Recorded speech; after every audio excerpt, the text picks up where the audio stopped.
But AC Green is not an offensive threat, so they don't take a lot of inside shots. Chicago, I'm surprised. Corzine and Oakley, when they do have it, they try it, and again, offensive rebounds. We're going to skip penetration shots here for a second. Outside shots, pretty much the bread and butter of your guards, which is why Chicago has the most because of Jordan, although they're only making 3 of 8. Who is least likely to take an outside shot? The Lakers, which is a surprise. But again, they are much more of a dribble drive team. Magic, he's primarily a penetration player. Scott, pretty much a penetration player. And Cooper is going to take 3-pointers or outside shots. So let's see who else. In Houston, takes a lot of outside shots too. It's about a 50-50 proposition if you do it right. The thing with Danny Ainge for Boston is, I mean, DJ is your only decent outside shooter. Bird will take a bunch, especially if he's open. But, Boston just has struggled.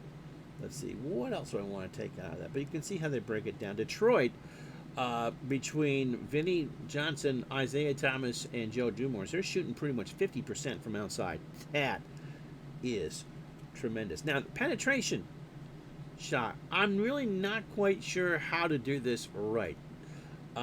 Pretty much it's a dribble drive. Detroit does it a lot, and the plan is if you don't make the shot, get fouled while doing it and get to the line. And so Dumars and Isaiah Thomas, that's primarily their shot, along with Clyde Drexler for Portland. It doesn't necessarily mean it works. 21-76 Portland, and Detroit 27-71. The Lakers, Magic and Byron Scott 21-59. Again, you try to get to the line. Now, Detroit has done it the best. Chicago's only shooting 30% on the dribble drive. It is their weakest shot. The thing is that percentage-wise, again for those guards, that is their best play. But it doesn't mean they score. So league average outside, just under 50% for an outside jumper. The penetration shot, surprisingly ineffective, and inside less than 50%, which is why you have a field goal shooting percentage of .429. But again, it all works in the game.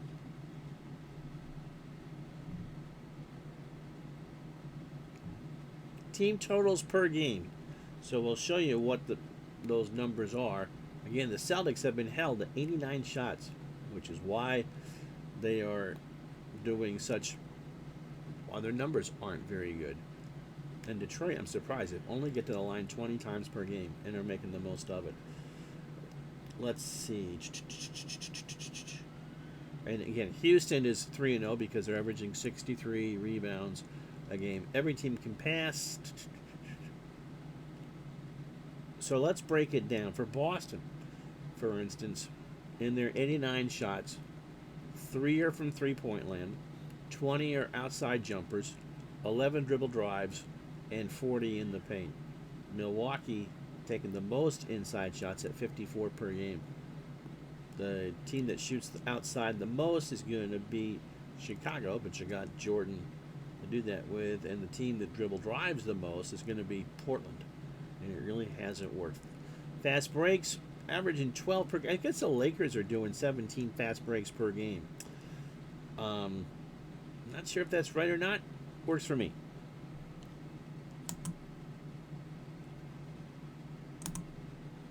So here's a one-loss breakdown. Not had an overtime game yet. Very little on the close games. Home team, there is a home court advantage I have turned on. So only 3 teams have won on the road. Detroit, Houston, and the Lakers. Philadelphia, so you got to be pretty good to win on the road. Home team so far, and again, I've played every minute of all 12 games, and the home teams are 9-3. Boston is yet to score 100. They've given up 127. That was to Milwaukee, and the least that they've allowed is 95. Good defense there. So as far as, I think that's pretty much what I want you to see there. And there's the scoring grid. 127 is the high. Detroit, Milwaukee, and Portland have all done that.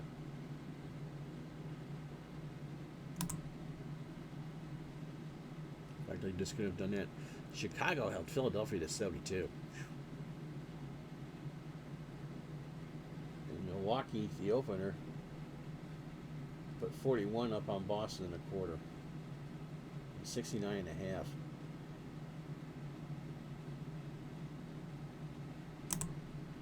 Only one triple-double so far. That was in match day 2. It was the Lakers at Chicago, and Magic 19 points, 11 boards, and 14 assists. That will not be the only triple-double. Bird can do it. Isaiah can do it. Magic can do it. Okay.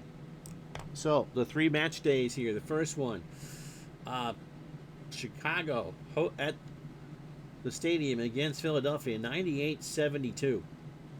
I was stunned at that. Detroit went to L.A. and beat them on the road, 125-113. Detroit is, like I said, it would not surprise me when this is done that Detroit wins the whole thing. They are good on offense, good on defense, good on creating havoc. Chuck Daly did a wonderful job. Milwaukee beat Boston at the Mecca in the opener, 127-99, in a game that wasn't that close.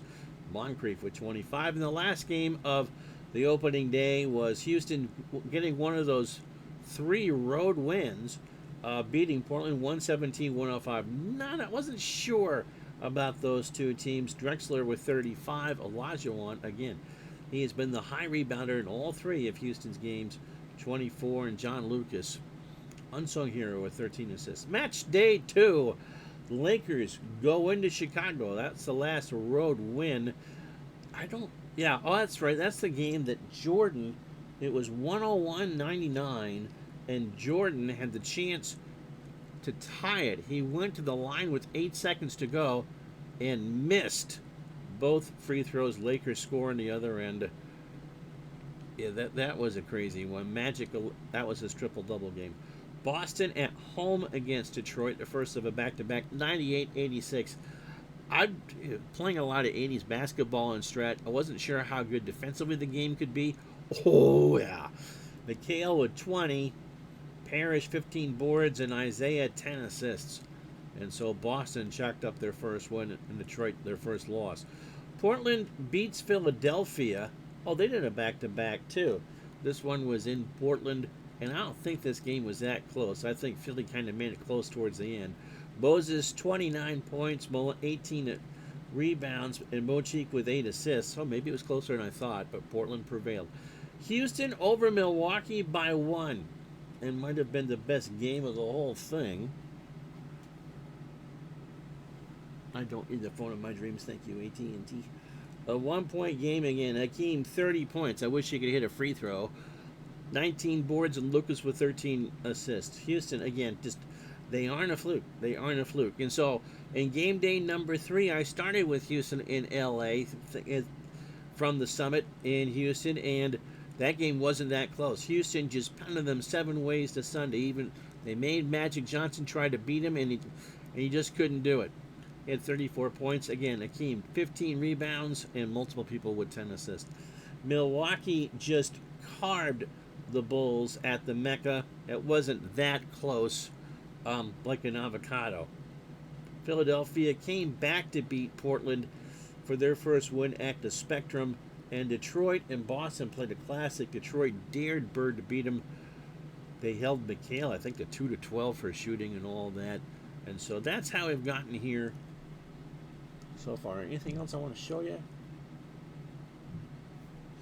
Most productive performance, I love how it keeps track. Isaiah opening night against LA, 14 of 15 from the floor, 4 for 4 from the line, 7 boards, 13 assists, a productivity rating of 48. And I think that's all. We'll just let that up there. So the best performances so far. And you can see, I really don't. Jordan, I think, has played 40 minutes. If the game is kind of over with about 6 to go, I sit people if you have an idea of how I should be playing these teams, let me know in the comments. But that's a deep dive into how I'm doing with my 80s greats Strat League. All hand sim, no fatigue, and a heck of a lot of fun. I'm Ron Juckett. Thank you so much for watching. We'll talk to you the next time.